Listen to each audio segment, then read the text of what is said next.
Umalma ang kampo ni dating Senador Bong Revilla Jr. sa naging rekomendasyon ng ICI sa Ombudsman. Nasampahan siya ng posibleng kasong plunder, bribery at iba pang kaso dahil sa umunoy pangungumisyon umano niya mula sa flood control project ng pamahalaan.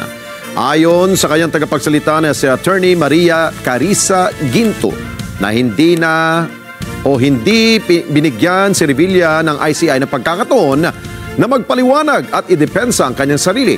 Dahil kahit minsan hindi inimbitahan ng komisyon kahit handa namang humarap dito at hindi pa nabibigyan ng kopya ng complaint para niya ito'y masagot. Dismayado umano ang dating mambabatas dahil pinagkaitan ng kanyang karapatan na magpaliwanag. Pero sinabing nagtitiwala pa rin ang dating senador sa sistema. Kumpiyansa umano ang dating mambabatas na mangingibabaw ang katotohanan, lalo na't ang akusasyon dito ay imbento lamang umano ng isang criminal mastermind at hindi dapat itong paniwalaan.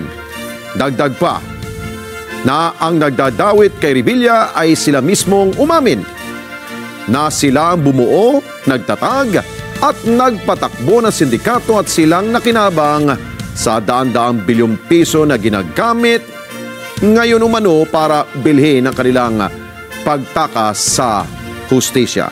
Dagdag rin ni Attorney Ginto na haharapin at pabubulaanan ni Revilla ang mga paratang sa kanya kapag ipinatawag na siya ng ombudsman.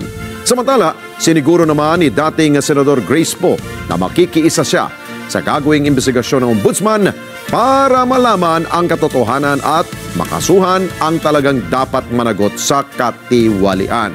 Kabilang si dating Senadora Poe sa nirekomenda ng ICI na higit pang imbestigahan ng ombudsman kaugnay ito ng mga paratang ni dating DPWH Undersecretary Roberto Bernardo.